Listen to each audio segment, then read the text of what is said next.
Hi, I'm RC, Hello Generation. I'm Slam. You're watching Breaking Metal.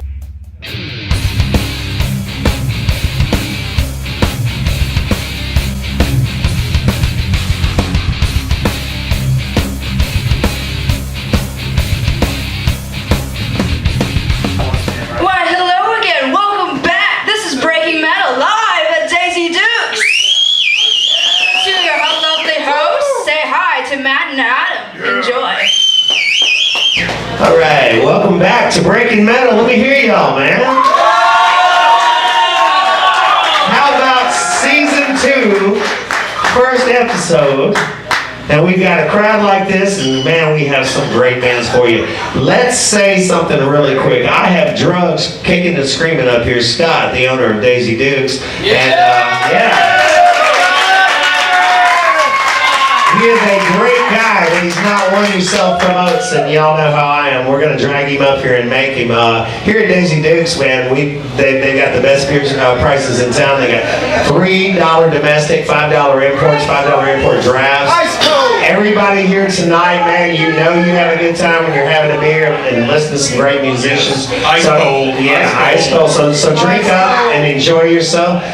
Scott, real quick, I want to talk to you about something. I heard this weekend you're going to have Big Stacks Barbecue here this whole weekend. What time will they be getting here?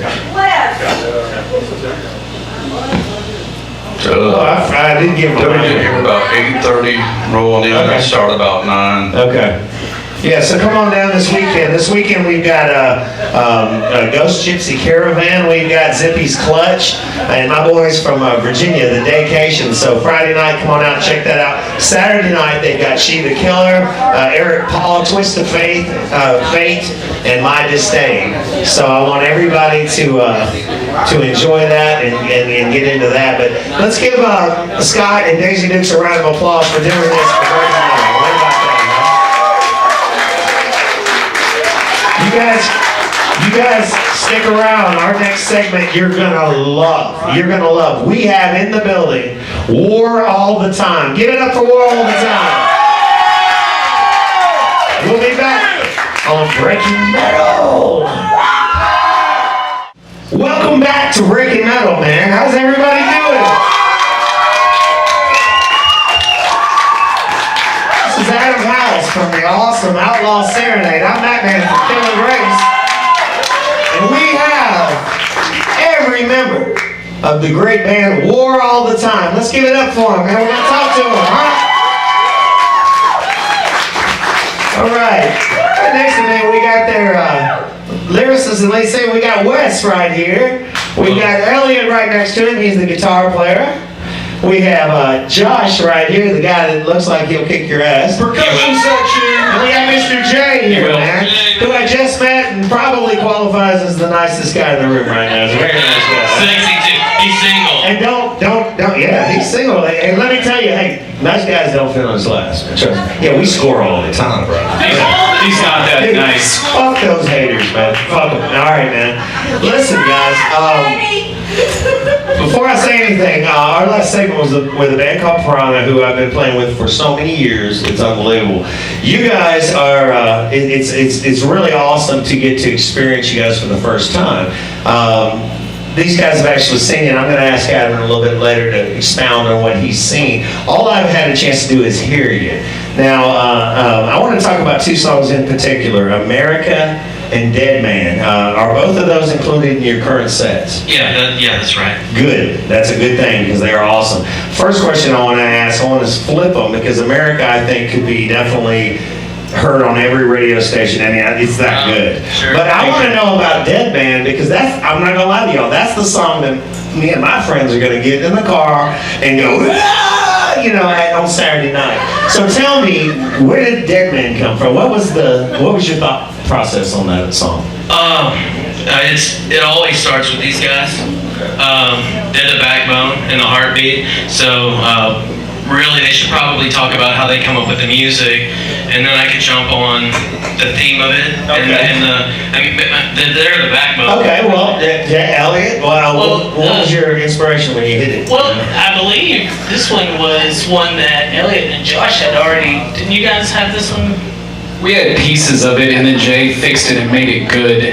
Jay's amazing. Yeah. Really? Well, they had been playing together for a long time, and I've known Elliot. We've jammed together for a long time. Right. But I got in there, and it was just them. They asked me to come pick some bass, so I did. Yeah. And it rolled from there, and then Wes came in, and that's basically how that one got started. Really? It was me and Josh for a really long time, and then I begged Jay, please come play bass, and then it was so much better. Exactly. You're like, dude, we're almost a band. Almost. Yeah, We're right there. Well, it sounds to me when I heard on the record when you got the complete thing, you had to have known y'all had hit a little bit of gold. Thank you. Because when I hear the songs, it sounds like y'all been together for a long time, and the fact that you haven't, that says a lot. You've already, Appreciate that. Well, you've already skipped the beginning. I mean, you're like, hey guys, we're here, we're ready to jam. That's impressive, man. The next thing I want to know about is America. Now, what the hell were you thinking when you wrote those lyrics? You know, I feel like there is an attitude that people have as human beings that it's just me against the world.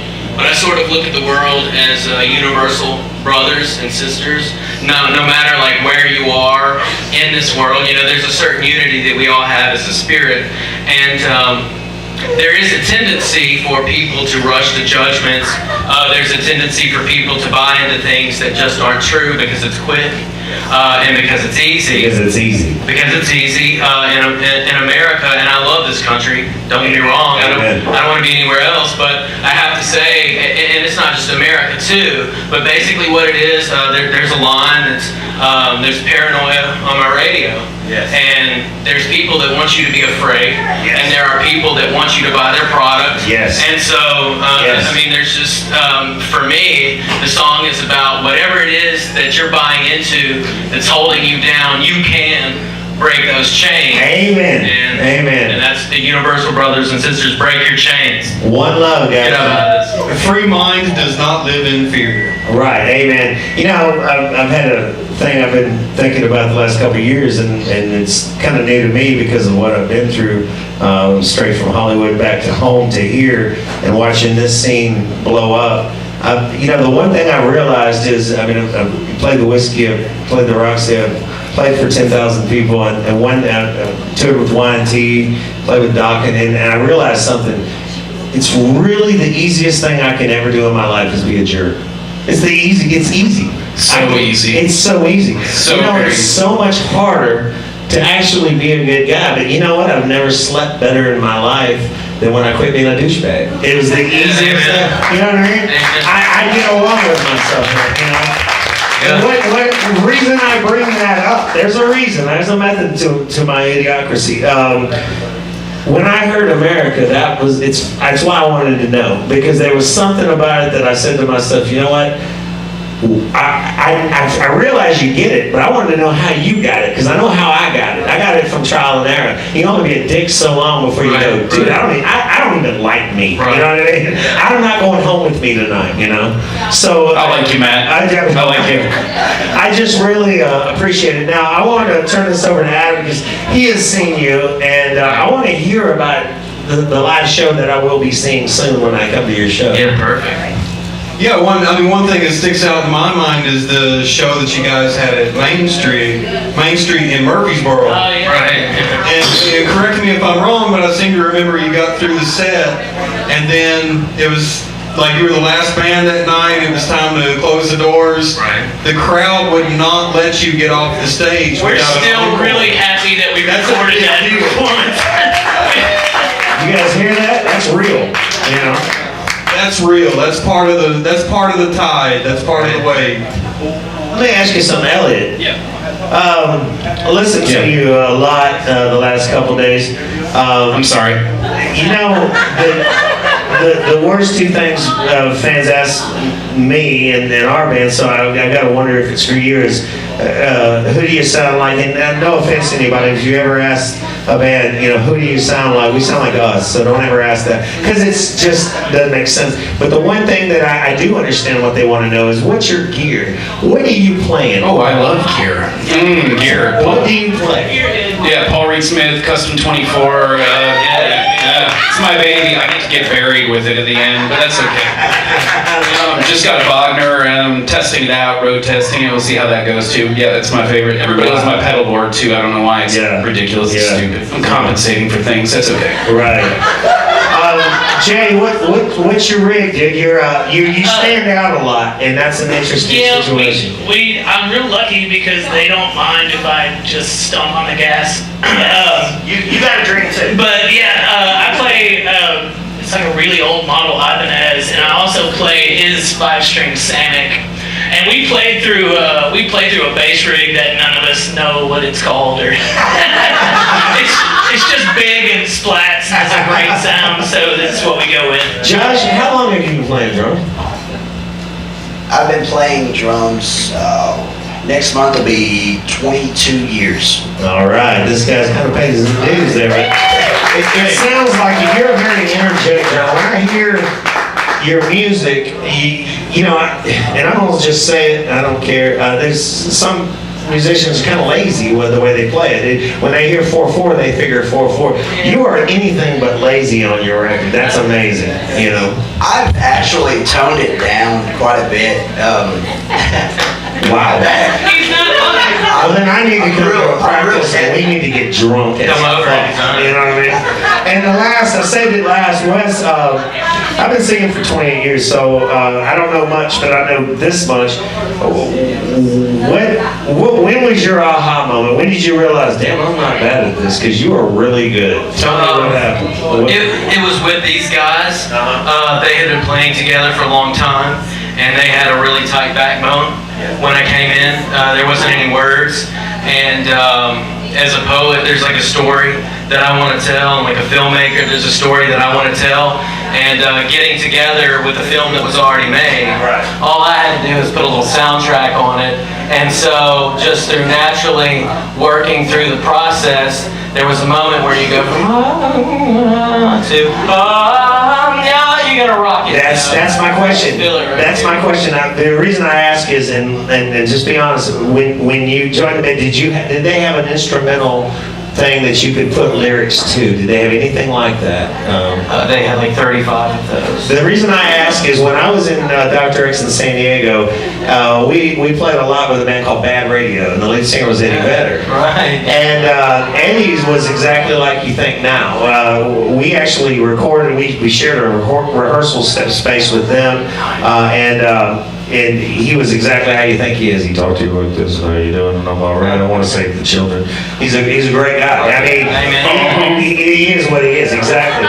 When he joined Pearl Jam, he got a complete album, the 10 album, with no lyrics. It was up to him, and I had a feeling that that sometimes the best magic comes out of thin air, and that shows not only you guys' credibility, but yours too, so congratulations on that. Thank you. And it took me a while, but Wes, after a while, I kind of hinted into Wes's lyrics are amazing. He's one of the best lyricists I've ever heard in my entire life. It seeps in. You got to really listen to the common thread between all the songs, and just the way it is a story. It is theatrical in some sense, yeah. Yeah, I'll tell you what, there's nothing that's going to keep you together or make you work harder than when you have what y'all are showing right now, which is mutual respect. Love these guys. For a band, then you know what, the sky's the limit for you guys. Okay, let's get to the good part. I've heard a rumor that there's an origin of your name and the story behind how you got your name. Go. Wes, Jake. Here we go. Well, the cat's out of the bag. You're busted. At least, most of us at least are big Charles Bukowski fans. And he wrote the poem in the book War All the Time. That's only partially where the name came from. A lot of it has to do with what he was speaking about earlier. There's a poem called Pace, and I'm probably going to butcher this, but it's called Paces of the Essence. And it's about Charles Bukowski as he's an old man, and he's watering the lawn. And here comes this young man who's like, every day it's war all the time. And he basically says, I'm just an old man, and I'm going to go back to watering the flowers. And so for me, again, kind of like America, there is this pressure that we all feel to be something that's bigger than us, and I think we have that in us. But I also think that unless you fight for what you really love every single day, then your life is going to be war all the time because you're How about that, ladies and gentlemen? How about that?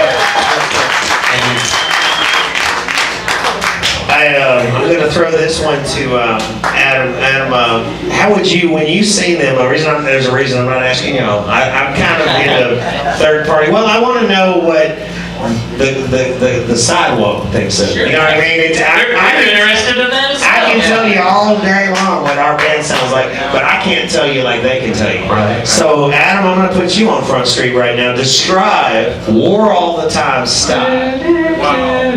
Yeah, right here in front of them. No softballs, dude. I don't give a damn, dude. This is grown man shit. Let it go. This is grown man Come on, we shit. grow all the time. This We can is- do it. this Let it is- go. Come on. this Give it is- up for war.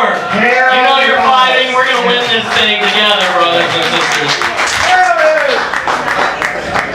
I have to admit, I like the name War all the time. Being a veteran coming back, we're one of the largest demographics in the country that is turned anti-war. Thank you for your service, Adam. And, some of us are sick of the war on drugs. It's really a war on the American people. It's a war on our civil liberties. It's a war on our constitutional rights. So I'm kind of sick of war all the time. Me too. Right. No, but seriously, That's their point. That is the point. That's their point. Right. You can live free Yes. if you free here. Exactly. live free, live the metal. Yeah. Yes. Absolutely. And I can also speak to the character of the band, which is obvious here already, but Josh, hate to bring up maybe a bad memory, but I know a night that Outlaw Serenade and War All the Time played here at Daisy Duke's. Josh had just recently lost a member of his immediate family, and he still came out and put the sticks to the pigskins and tore it up. That's what it's all about, that kind of dedication, that kind of passion, and it shows through. It really shows through and gives us good stuff. I've got to say one thing, that when that happened, okay, just a couple of days before, I was talking to another friend of mine who's a drummer for Kill City. And I told him, I said, Mr. Lyons. I was listening to 102.9, the local buzz, and right after the first song, a drummer broke his snare, and they had to ask another band, hey, can I borrow your snare? I was like, well, that's not going to happen to me. What happened, the second verse of, or second to last song, boom, it breaks. So, Never say break. never. Yeah, exactly, thank you. You know what though? Good things happen to good people though. I really believe that, man. Adam actually saved the day that night because we ended up using his snare. Yeah, man. Hey, percussion sections got to stick together. That's right, bro. So, I mean, good things happen to good people, man. That's the night we started to owe a life debt to Outlaw Serenade. Where's Kyle, too? Kyle. We have it on tape. There's a life debt going on here, man. There is a life Does debt. anybody need their sidewalk swept or their driveway painted? Hey, listen, it's now time for the segment we call 4 Bullets for Your Bio, man. Let's give it up for 4 Bullets for Your Bio. Me and Adam are going to ask them 4 questions, and we want to see what the answer is. I'm going to start. War All the Time. What is your best Spinal Tap moment, either in practice, in route, in show, at any time when you 4 were together? What is the one moment where you say, that just happened? I love this part of the show. It was probably at the benefit, but I would have to say, when we first started writing America, when we went through the whole thing of, let me tell you, America, what it is now, wasn't what it used to be. Okay? Right. It was awesome before too. It was awesome before. It was really brilliant. That's good, actually. actually. You know, it had a cool like jazz groove to it. Then West down here come in with some off the Some wall. rhymes. Some freestyle on it. Oh my God. That's exactly what I'm looking for. I'll be honest with you. Before I let you get to number 2, I promised Kyle, I promised the production staff here at the show that I would say mine after I did Prawn and You. And I've got to admit this. My Spinal Tap moment was at Fat Babies about 8 years ago in Jackson, Tennessee. There was a huge crowd and I had to pee so bad. So I went into the back behind the drum riser and behind the stacks and I peed into a water bottle. No big deal. Set it back up on the drum riser. Well, that drum riser, is where I keep my drinks and my towels. I don't want to do this, but I've got another life debt by a guy named Kyle who said, I know about that story and you're fucking telling that story in front of War All the Time and Piranha. Let's fast forward to the actual shit. I'm right in the middle of Revolution, and some of you know what I'm talking about. You mean the piss? Yeah, the piss. I picked it up. Luckily, it was so warm that right before I went to drinking, I missed. But I pour piss all over me, turn around, and y'all know at my shows how I grab my band members. Nobody, and Tony from Kelly Grace is here, nobody would touch me. They didn't want to smell me. So I was piss boy for about a year, and that's my spine. I had to say it. Adam, give him number 2 on 4. I can't believe I just told the world that. I suck. All right, go ahead. Don't tell anybody. Right. Matt's drinking piss. And that's fucking rock and roll. Matt's drinking piss. It's rock and roll. Okay. I'm so sorry for that. I'm sorry. Hey, we're always supposed to talk about anything else after that. We're not going to edit shit either. This is real grown-up people shit. That's metal, baby! Okay, so one band or musician or artist that inspires you guys or has inspired? Oh my gosh. We listen to so much music.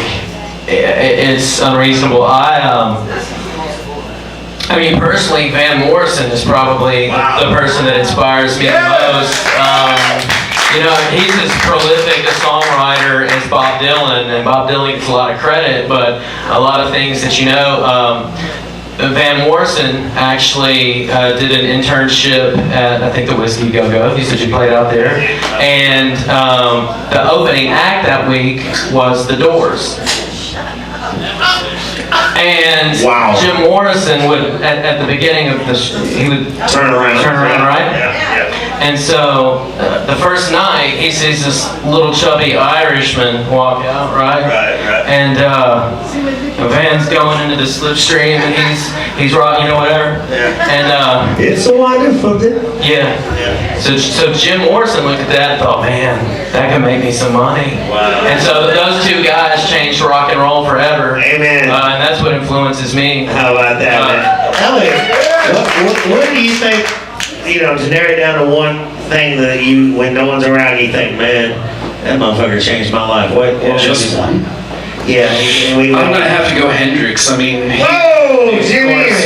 He's a trailblazer. He does everything, and it's everything that, you know, I would aspire to be. Because I mean, he is the first to do the, you know, the Curtis Mayfield type, you know, Little Wing and Castles Made of Sand, but then the Voodoo Child, the rock, the blues, the, you know, Red House. I mean, yeah, he does it all. Are you experienced?